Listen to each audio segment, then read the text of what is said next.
Arteries are made up of three groups, which we'll look at individually.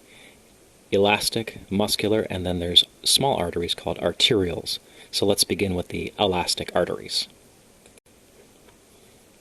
So when blood gets pumped out of the heart in the systemic system, it will enter elastic arteries. So these are our largest arteries that have to be able to withstand pressure, and they'll deliver blood to muscular arteries, which distribute blood to the various organs of the body, and they'll branch off into smaller and smaller vessels until we get to the arterioles. So we're going to begin with these pressure reservoirs, the elastic arteries.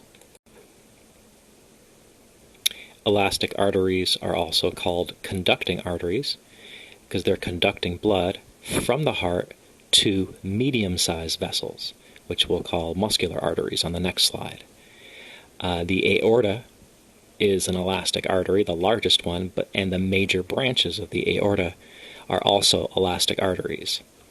They have very thick walls, and because of that, they have a large lumen as well, which has very low resistance, but we'll get into those properties later on in the chapter.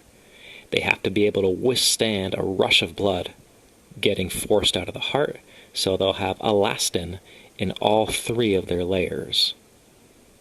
They have a lot of smooth muscle in the tunica media. However, there's not any vasoconstriction going on, even though there is a lot of smooth muscle. They're pressure reservoirs, so when the heart contracts, the pressure in these arteries is higher than it is anywhere else in any blood vessels in the body. So you get this pulse of blood rushing through these elastic arteries. And because the walls can expand and contract with all the elastin, that helps to pump the blood through the body. So even between heartbeats, blood is still flowing because of that pulse of elasticity in the arteries.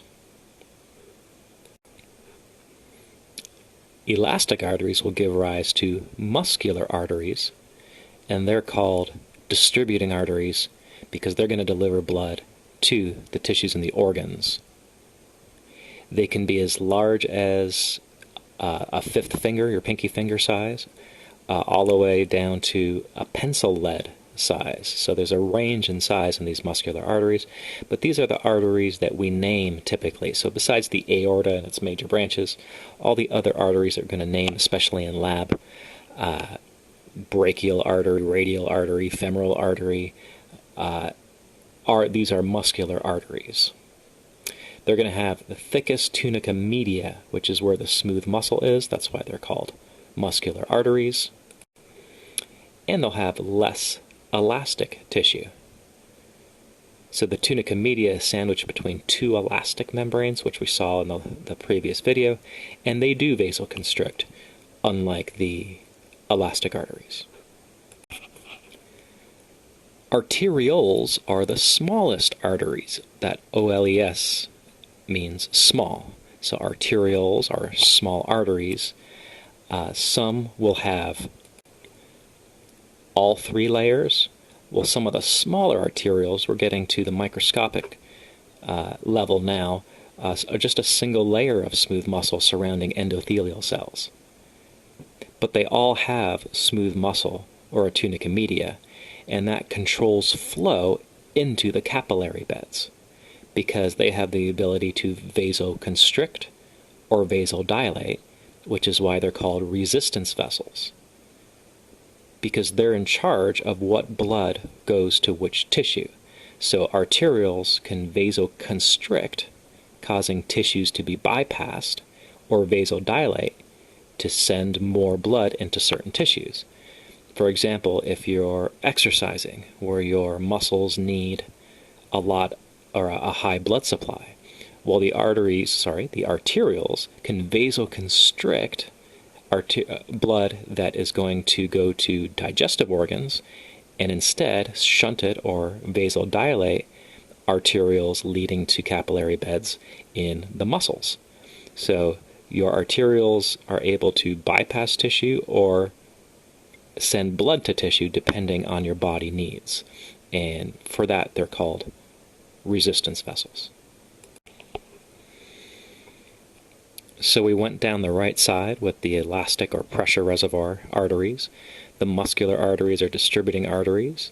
To the arterioles, and what we haven't mentioned yet is this terminal arteriole is our final arteriole that leads into the capillary bed, where exchange of material takes place between the blood and the tissues. So now we're at the capillaries, and these are microscopic vessels. Only an endothelium, so one cell layer thick, where only one tiny little red blood cell can squeeze through a capillary. They supply almost every cell. There's some exceptions right here. They're called exchange vessels because material can enter and leave capillaries to exchange material with the tissues.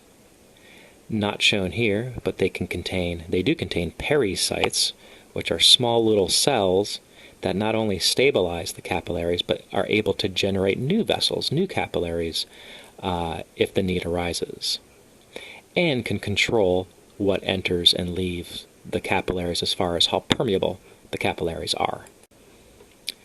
Now, I should have started a new video with capillaries, so I'm going to overlap this slide on the next video.